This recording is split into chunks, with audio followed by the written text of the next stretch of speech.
جتنا آپ نے وہاں رہنا ہے، تو وہاں تو ہمیشہ ٹھیک رہنا ہے۔ تو لہٰذا قرآن مجید جو ہے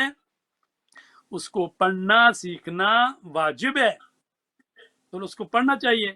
تو ظاہر ہے کہ ماں باپ جو ہیں ان کو بھی کوشش کرنی چاہیے کہ بچوں کو قرآن مجید پڑھیں، سمجھوائیں، ترجمے کے ساتھ پڑھوائیں، تاکہ کل قیامت کے دن بھی کام آئے، اور جب دنیا سے رخصت ہو جائے ماں باپ، تو کم از کم آپ کے لیے کچھ قرآن تو پڑھ سکیں، آپ کے لیے کوئی فاتح خوانی تو کر سکیں، آپ کے لیے کوئی نماز ہی پڑھ سکیں۔ تو اگر آپ نے سکھایا ہے تو وہ کریں گے نا، اگر آپ نے جی سکھایا ہی نہیں ہے تو ظاہر ہے کہ وہ چاہے یوکے کے ہوں یا امریکہ کے بچے ہوں یا کہیں اور ملک کے، بات یہ ہے کہ جب ہم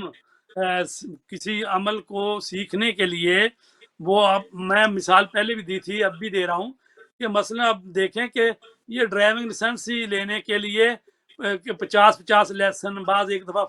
فیل ہو جاتے ہیں، پھر دوبارہ لو، تو بعد 3 4 دفعہ، یعنی 150 گھنٹہ وہ جو ہیں اس پر عمل کرتے ہیں، تو پھر جا کے پاس ہوتے ہیں۔ کیوں؟ اس لیے کہ جی وہ ڈرائیونگ کرنی ضروری ہے، زندگی کا لازمی حصہ ہوا ہوا ہے۔ تو لہٰذا اگر اس کے لیے آپ کر سکتے ہیں، تو ظاہر ہے کہ اللہ کے دین کو حاصل کرنے کے لیے، سمجھنے کے لیے قرآن مجید کو بھی سمجھنا چاہیے۔ تو اب تو الحمدللہ ہر زبان میں ترجمہ موجود ہے، شاید ہی کوئی جی زبان ہو جس میں قرآن مجید کا ترجمہ نہیں ہوا۔ اور نہیں، یہ سوال یہی جی بچے کرتے ہیں کہ کیا افضل یہ ہے کہ ناظرہ قرآن کریں، یا اس کو ٹرانسلیشن جو ہے اس کو اگر پڑھیں تو اتنا ہی ثواب ہے؟ کہ اگر انگلش میں قرآن مجید کا پورا ترجمہ ہے یا اردو میں ہے، جو لوگ جو زبان کو سمجھتے ہیں، کہ جب وہ اس کو سمجھ کے پڑھنا، جیسے کہتے ہیں کہ قرآن مجیدی کا ٹرانسلیشن ہے، اس کا زیادہ ثواب ہے، یا صرف ناظرہ پڑھ لینا ثواب ہوتا ہے؟ ہاں سر، بات یہ ہے کہ قرآن مجید پڑھنا ہر مسلمان بچے کو آنا چاہیے، پہلی بات یہ، جی یعنی ناظرہ ٹھیک قرآن مجید کو پڑھنا آنا چاہیے۔ اب یہ نہیں کہتے کہ وہ قاری قرآن بن جائیں، وہ حافظ قرآن، وہ اس طرح سے کہ جیسے بڑے بڑے اچھی قرات کرتے ہیں، وہ اس پر تو ظاہر ہے سال ہر سال محنت کرنی پڑتی ہے، تو ظاہر ہر بندہ یہ جی کام نہیں کر سکتا، لیکن کم از کم یہ وہ زبان ہے جو اللہ تبارک تعالیٰ کا کلام ہے۔ تو کہا گیا ہے کہ اگر آپ اللہ تبارک تعالیٰ سے بات کرنا چاہتے ہیں تو قرآن مجید پڑھیں، اور اگر آپ چاہتے ہیں کہ میں اللہ سے بات کروں تو اللہ سے دعا مانگیں۔ تو لہٰذا جب آپ چاہتے ہیں کہ قرآن اللہ مجھ سے مخاطب ہو، تو پھر اللہ نے تو عربی زبان میں بات کی ہے نا، تو خود ترجمہ بھی ٹھیک ہے، لیکن جو لطف جو ہے نا یا اللہ کہنے میں ہے، تو وہ گاڈ اور مکی دوسری چیزیں کہنے میں وہ لطف نہیں ہے۔ تو لہٰذا جو ہے اسی لیے کہ مثلا بعض کہتے ہیں جی کیا ہم آتی نہیں ہیں صورتیں، تو کیا ہم جو ہے نماز ترجمے کے ساتھ پڑھ لیں، یعنی بجائے اس کے بسم اللہ الرحمن الرحیم آ کے جو صورتیں 2 پڑھنی ہیں اس کے لیے شروع اللہ کے نام سے بڑا مہربان، اور اس کے بعد ترجمہ ہی پڑھ لے، تو نہیں نماز ہوتی ہے۔ کیونکہ جو چیزیں ہیں کہ عربی سیکھیں، ٹھیک ہے، ترجمہ بھی ساتھ پڑھیں، ظاہر ہے کہ ترجمہ پڑھیں گے تو آپ کو سمجھ آئے گی۔ اور تو حقیقت میں جو کہا گیا نا، انسان 1 منٹ کا بھی فکر کرے تو یہ 60 سال کی عبادت سے بہتر ہے۔ تو فکر کس بات میں کرے؟ یعنی یعنی انسان اپنے آپ پر غور کرے، میں کیا ہوں، میں کس لیے اس دنیا میں بھیجا گیا ہوں، مجھے کرنا کیا ہے، میری زندگی کا ہدف کیا ہے، اس بارے میں سوچے تو 60 سال کی عبادت سے بہتر ہے۔ یہ نہیں ہے کہ وہ یہ سوچتا رہے کہ مجھے پیسے کیسے کمانے ہیں، مجھے مطلب کدھر کدھر بینک میں اکاؤنٹ کھولنے ہیں، ہو بھی نہیں یہ اس سے نہیں ہے کہ 60 سال کی عبادت افضل، جی 60 سال نہیں، کی قبلہ یہ ہے کہ علمی یعنی بحث جو تمہیں میں جو آخرت کی زندگی دلا دے۔ نہیں، قبلہ علمی بحث جو لوگ کرتے ہیں، جو اس پہ ایک نہیں، ہم ٹھیک ہے، وہ ہم ایک جو مذہب سے قریب ہے وہ تو سمجھتا ہے بات کو، جب لیکن علمی بحث ہوتی ہے تو وہ یہ کہتے ہیں کہ اگر آپ کہتے ہیں کہ قرآن جو اللہ کی زبان عربی ہے، تو پھر بقیہ جو مختلف جو آسمانی صحیفے اور کتابیں نازل ہوئی وہ مختلف زبانوں میں، تو ان لوگوں کا جو دلائل وہ دیتے ہیں، وہ کہتے ہیں کہ کیونکہ عرب کے اندر رسول خدا جہاں پہ قرآن مجید نازل ہوا وہ عرب پہ تھا، ان کی زبان عربی تھی، تو اللہ نے ان کی زبان سے اس کو مخاطب کیا. تو یہ اس میں کہاں سے اس چیز کا آیا کہ جی اللہ کی زبان عربی ہے؟ زبان تو آپ دیکھیے جب جو دوسری کتابیں ہیں جو آسمانی، ان مختلف کتابوں مختلف زبانوں میں ہیں، کیونکہ اس ہر علاقے کے حساب سے اللہ تعالیٰ نے انہی کی زبان میں اس کو بھیجا اس کتاب کو، اور پھر وہ obviously ٹرانسلیشن ہو کہ تاکہ ہر شخص جو ہے اس کو سمجھ سکے اور پڑھ سکے. تو دلائل یہ دیے جاتے ہیں. تو اس پہ جو میں نے آپ سے سوال پوچھا تھا وہ یہ پوچھا تھا. جی آپ نے صحیح فرمایا ہے. اللہ تبارک، ساری زبانیں اللہ کی ہیں، اور اللہ تبارک تعالیٰ جو ہے وہ ظاہر ہے کہ جس نبی سے بات کر رہا ہو اور جو نبی کی اسی کی زبان میں ہو اسی پیغام آتا ہے.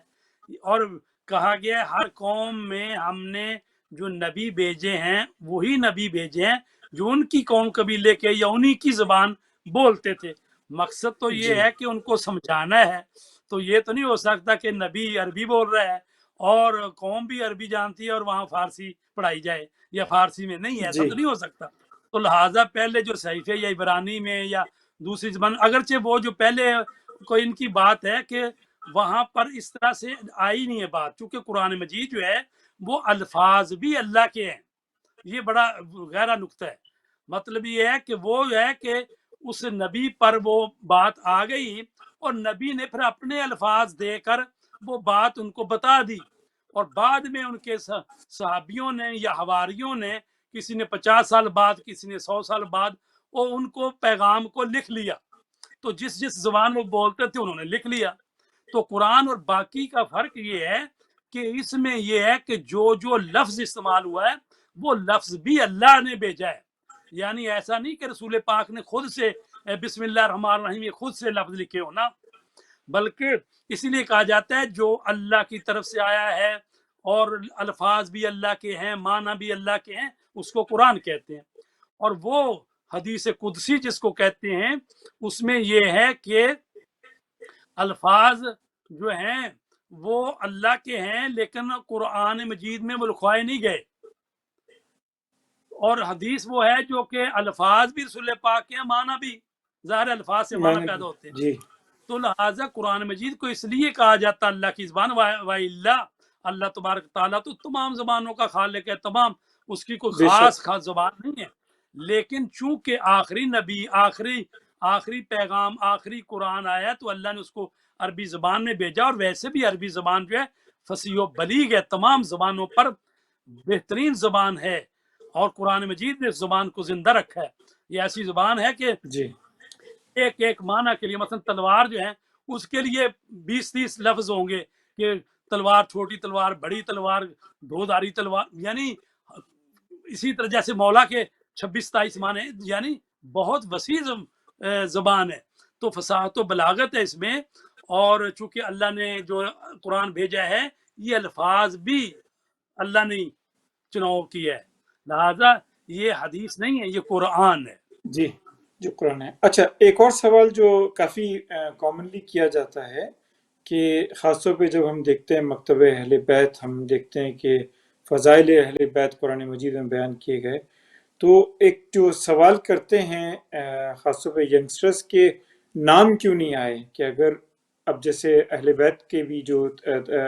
آئی کہ ان کی شان میں جو احادیث آئیں تو اس میں نام نہیں لیا گیا، تو اہل بیت پھر آپ کو پتہ ہے کہ اس کو اہل بیت کو لوگوں نے اور بھی مینیپولیٹ کیا، کہا کہ جی اہل بیت تو یہ بھی ہیں، اہل بیت تو وہ بھی ہیں. تو نام کیوں نہیں لیا گیا قرآن مجید میں؟ صاف صاف نام کیوں نہیں لے لیا گیا، جس طرح کے مختلف پیغمبروں کا نام لیا گیا جب ان کے حوالے دیے، حضرت یوسف کا، حضرت اسماعیل کا، حضرت ابراہیم کا. لیکن جب ہم یہاں دیکھتے ہیں قرآن مجید میں اہل بیت کا ذکر تو کیا لیکن اہل بیت کے نام نہیں لیے کہ کون اہل بیت ہیں. تو کیا وجہ تھی اس کی، کیا لاجک کیا تھی؟ ایک تو سوال یہ ہے آپ سے میرا. ایسے قرآن مجید نے 1,24,000 انبیاء آئے ہیں، تو قرآن میں ٹوٹل 25-26 انبیاء کا ذکر ہے. جی قرآن میں تو سارے انبیاء کا بھی ذکر نہیں ہے. تو کیا ہم ماننا چھوڑ دیں کہ نہیں، چونکہ یہ رسول پاک نے بتایا نا 1,24,000 انبیاء آئے ہیں. تو لہٰذا جی جس طرح قرآن مجید کو ماننا ہمارے لیے ضروری ہے، اسی طرح سنت یا رسول پاک کی بات کو ماننا بھی ہمارے لیے ضروری ہے۔ اور یہ قرآن مجید کا یعنی اللہ تبارک تعالیٰ کا یہ قرآن بھیجنا اور اس میں اہل بیت اطہار کے ناموں کا ذکر نہ کرنا، یہ اور صرف القابات اور صفات سے بات کرنا، تو جی اس میں یہ بھی ہے، بڑا اہم وجہ بتائی گئی ہے کہ اللہ تبارک تعالیٰ قرآن مجید کو محفوظ رکھنا چاہتا تھا۔ ان نحن نزلنا الذکر وانہ لہ لحافظون، ہم نے قرآن بھیجا ہے، اس کی حفاظت ہمارے ذمے ہے۔ تو حفاظت میں ایک یہ بھی تھا کہ چونکہ یہ وہ لوگ ہیں جو وارثان کتاب ہیں، اہل بیت اطہار جو ہیں، رسول پاک پر نازل ہوا اور ائمہ اطہار جو ہیں اس کتاب کے وارث ہیں، اور وہ رسول پاک نے فرما دیا تم میں دو چیزیں چھوڑ کے جا رہا ہوں، ایک قرآن اور ایک میری اہل بیت، اگر ان دونوں کے دامن سے تمسک کرو گے تو تم گمراہ نہیں ہوگے، اور حوض کوثر پر یہ دونوں قرآن اور اہل بیت میرے پاس آئیں گے، تو اگر تم ان کو دونوں میں سے کسی ایک کو چھوڑا تو گمراہ ہو جاؤ گے۔ تو چونکہ رسول پاک نے فرما دیا تھا یہ وارثان کتاب ہیں، تو چونکہ انہی جی وارثان سب سے زیادہ دشمنی جو کی گئی ہے امت نے جو کی ہے، تو وہ انہی سب کیا ہے۔ کیونکہ آپ دیکھیں کہ کوئی بھی اپنی موت اس دنیا سے نہیں کیا، ویسے تو رسول پاک کو بھی زہر دیا گیا خیبر کے موقع پر، وہ بھی زہر کی وجہ سے دنیا سے گئے، حضرت فاطمہ زہرا کو شہید کیا گیا، مولا علی کو شہید کیا گیا، امام حسن حسین کو، تو سارے ائمہ جو ہیں سوائے امام مہدی ابھی زندہ ہیں، تو لہٰذا اگر ان کے نام آتے تو بعید نہیں تھا کہ قرآن مجید میں ان کی ضد میں ان کو ہٹا دیا جاتا، یا یہ کہا جاتا کہ بھئی یہ جو علی کا ذکر ہے وہ تو فلاں آدمی تھا، یہ جس کا ذکر ہے وہ تو فاطمہ، وہ تو فلاں صحابی کی بیٹی ہے، مطلب جی کہا جا سکتا ہے، جس طرح ابھی جی مولا جی علی کی جی جو بہت ساری حدیثیں ہیں، آپ کو پتہ ہے کہ سینکڑوں حدیثیں جو مولا علی کی شان میں، اسی طرح کی حدیثیں دوسروں کا نام لے کر بیان کر دی جاتی ہیں۔ تو لہٰذا اللہ تبارک تعالیٰ نے یہ اہتمام کیا ہے کہ ان کے القابات اور صفات سے ذکر کیا جائے اور ان کا نام نہ لیا جائے، اور تو شان نزول جو ہے وہ معلوم ہے لوگوں چلیے، کو۔ یہ تو لمبی بحث ہے، وقت کی تنگی ہو رہی ہے، تو انشاءاللہ اس سلسلے کو جاری رکھیں گے، کیونکہ اب وقت کی کمی ہو رہی ہے اور وقت ہمارا اختتام ہو چکا ہے، تو انشاءاللہ اس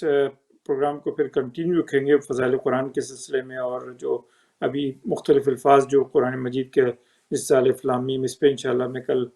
قبلہ سے بات کروں گا کہ ان کے بارے میں بھی تفصیلی بتائیں۔ تو اس کے ساتھ ہی میں اس پروگرام ڈاکٹر عالم کے ساتھ سے آپ کو اجازت چاہتا ہوں، اور انشاءاللہ کل ملاقات ہوگی۔ اللہ حافظ۔